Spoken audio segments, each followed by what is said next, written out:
Hello besters, welcome to our YouTube channel Vasantha చేతి వంటలు. ఈరోజు వచ్చేసి టమాటా పచ్చడి ఎలా చేయాలో చూసేద్దాం. దీనికి ముందుగా ఒక బాండీ తీసేసుకొని కొన్ని పల్లీలు తీసుకొని చూపిస్తున్న విధంగా వాటిని వేయించి పక్కన పెట్టేసుకోండి. అండ్ దీన్ని సిమ్లోనే పెట్టి వేయించుకోండి. అప్పుడైతేనే పల్లీలు అన్నీ ఈవెన్గా గోలుతాయి అండ్ టేస్ట్ కూడా చాలా బాగుంటుంది.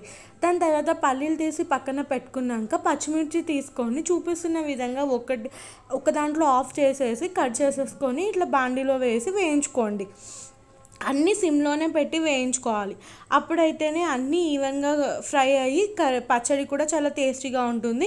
అండ్ ఇక్కడ నేను వెల్లుల్లి కూడా వేసాను. నేను ఇక్కడ వెల్లుల్లి పొట్టుతో వేసాను. అప్పుడు చాలా బాగా టేస్ట్ ఉంటుంది. ఒకవేళ మీకు వద్దు అనుకుంటే మీరు పొట్టు తీసుకొని కూడా వేయవచ్చు. అండ్ ఇప్పుడు కొంచెం ఆయిల్ వేసేసి అన్నీ వేయించేసుకోండి.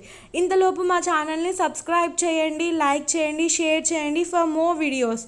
చూస్తున్నాను కదా, టమాటాని ఇక్కడ అన్నీ కట్ చేసి పెట్టుకున్నాను. టమాటాని కూడా నేను ఇప్పుడు ఆల్రెడీ కట్ చేసి పెట్టుకొని ఒక పక్కకి ఇంకొక గిన్నె పెట్టేసుకొని దాంట్లో కొంచెం చింతపండు వేసేసి దాన్ని కూడా సిమ్లో పెట్టి వేయించుకుంటున్నాను అనమాట.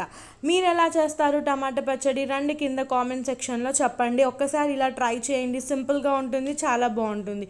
నెక్స్ట్ ఇంకొకటి ఇప్పుడు బాండీలో పెట్టేసుకొని ఇది పోపుకు పెట్టుకుంటున్నాం అనమాట. ఆయిల్ వేసేయండి, జీలకర్ర ఆవాలు వేయండి, అవి కొంచెం గోలాక మినప్పప్పు వేయండి. అండ్ దాని తర్వాత మిర్చి కూడా వేయాలి అండ్ కరివేపాకు కూడా వేయాలి.